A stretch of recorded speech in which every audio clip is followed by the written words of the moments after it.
Halo pemirsa Metro TV Lampung, selama 30 menit ke depan saya Herdiani Oktavia akan menemani Anda untuk mengupas tajuk dan juga berita apa saja yang sedang publish dan hits di 4 platform media Lampung Post Group kali ini. Dan saat ini bersama saya sudah ada Abdul Gofur, Kadif Pemberitaan Harian Umum Lampung Post. Namun sebelum kita lanjutkan untuk tajuk kali ini, mari kita saksikan terlebih dahulu video editorial berikut ini.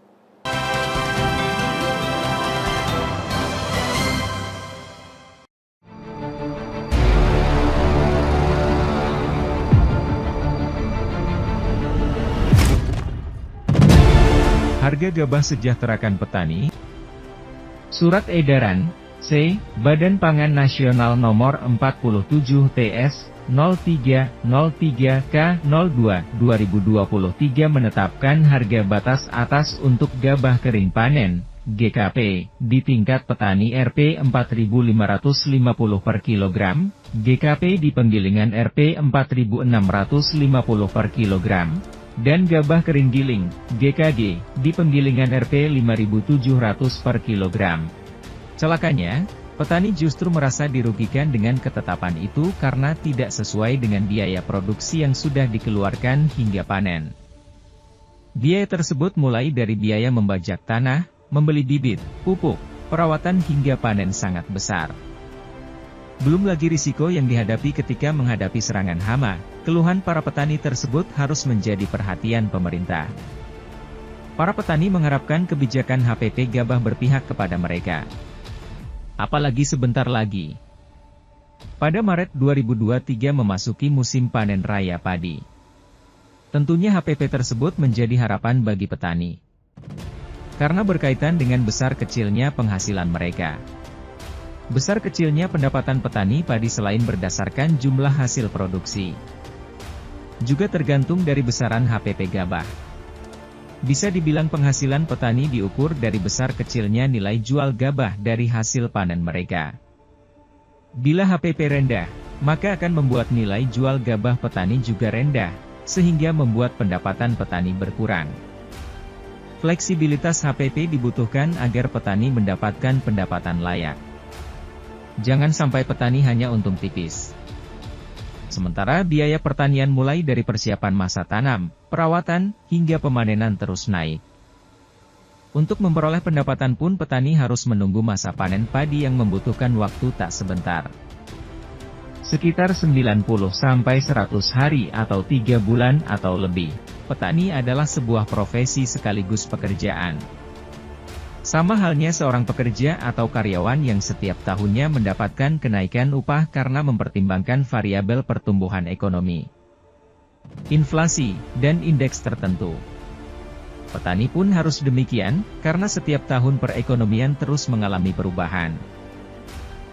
Harapan petani itu mudah dan sederhana, yaitu jerih payahnya bertani harus digajar setimpal dengan apa yang diperoleh atau harga hasil panennya. Utamanya adalah hasil panen gabah mereka dapat terjual dengan harga yang baik, dengan pendapatan atau penghasilan yang baik. Maka para petani akan mendapatkan kehidupan yang makmur dan sejahtera. Wujud perlindungan dan pembelaan bagi petani lewat HPP gabah perlu diberikan melalui jurus jitu kebijakan yang konkret. Utamanya adalah kebijakan harga gabah pantas dan wajar. Kebijakan HPP harus menjadi atensi bagi pemerintah bila ingin meningkatkan harkat dan martabat petani. Sebab, pendapatan para petani padi selama ini rata-rata berujung pada harga jual gabah yang rendah. Jangan biarkan para petani Indonesia terjebak dalam ketertinggalan dan kehidupan yang jalan di tempat. Jangan sampai kebijakan pemerintah yang tidak berpihak bagi nasib petani, semakin memarginalkan petani dari panggung pembangunan. Pemerintah sudah saatnya memberikan formula atau obat pemulih yang manjur usai gejolak perekonomian akibat pandemi. Selain menetapkan kebijakan HPP yang pantas, pemerintah juga harus mengoptimalkan kerja perumbulok karena memiliki peranan penting dalam rantai komoditas cadangan pangan. Perumbulok sebagai lembaga negara yang bertugas menyerap hasil panen gabah petani harus dapat melakukan penyerapan optimal saat musim panen tiba. Pembelian gabah oleh Bulog harus benar-benar dilakukan pada tingkat terbawah yakni petani. sehingga harga beli oleh pemerintah benar-benar dilakukan pada tingkatan pertama. Bukan lagi tingkat pengepul yang pastinya akan mengambil keuntungan sehingga mengurangi HPP yang ditetapkan pemerintah. Petani sebagai pahlawan pangan sudah sepantasnya mendapatkan perhatian lebih dari pemerintah melalui kebijakan-kebijakan yang berpihak kepada mereka. Pemerintah yang memiliki kewenangan dan kebijakan dalam mengatur HPP seharusnya mampu mengontrol harga gabah layak untuk petani dan harga beras pantas untuk konsumen.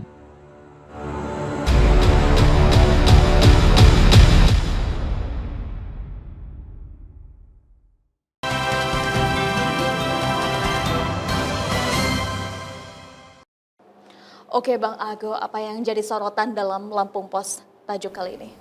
Iya, yang menjadi sorotan tajuk Lampung Pos kali ini adalah soal kebijakan harga ya, harga gabah. Yang itu kami menilainya itu belum berpihak kepada petani. Makanya kita angkat title-nya itu harga gabah sejahterakan petani. Baik. Kenapa? Karena idealnya ya harga gabah itu mencerminkan keberpihakan pemerintah kepada petani sehingga petani ini menjadi sejahtera, sehingga banyak orang yang bertahan berkecimpung di sektor yang sangat penting dan sangat vital bagi ketahanan pangan nasional ini. Oke Bang, nah memang seperti apa sih? Seperti apa kondisi saat ini dari harga gabah?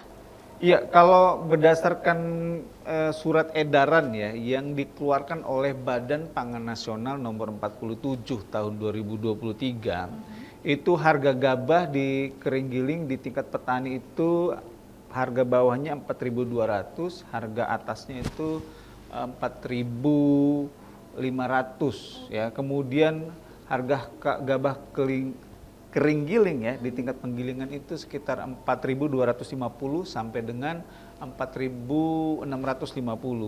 Sedangkan yang paling penting nih harga pembelian pemerintah ya itu range-nya di angka 5.250 sampai dengan 5.700 ya.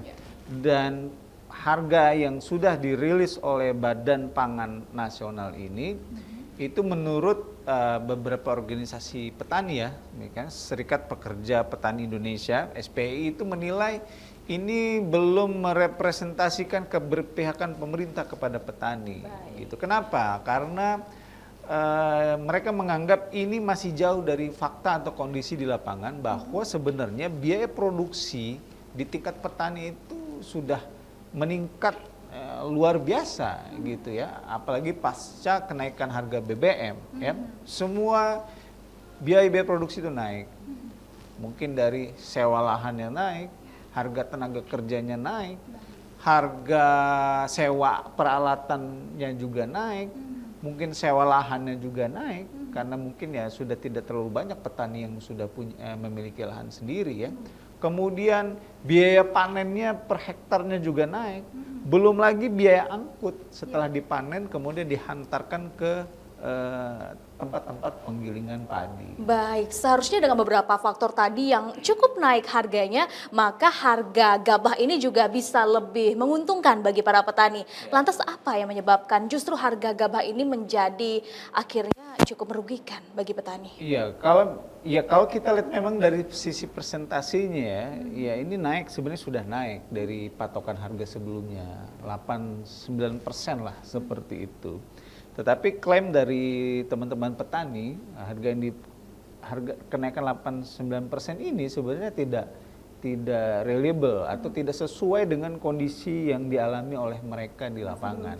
Iya, mungkin bisa jadi naiknya biaya produksinya itu naiknya di atas 8-9%. Logikanya kalau misalnya kenaikan di tingkat petani biaya produksinya 5-6%, pemerintah menerapkan kenaikan tahun ini itu harga pembelian pemerintah itu 8-9%, masih ada margin 2-3% ya untuk petani. Nah, tetapi mungkin versi pemerintah naik, tapi dari sudut pandang petani ini belum naik atau bahkan belum mengcover biaya produksinya atau ya marginnya masih sangat-sangat tipis lah. Cukup dilematis ya kondisi saat ini begitu Iya. Pak Ago. Nanti akan kita lanjutkan lagi obrolan kita. Dan untuk Anda pemirsa Metro TV Lampung, tetaplah bersama kami dalam Bedah Tajuk Lampung.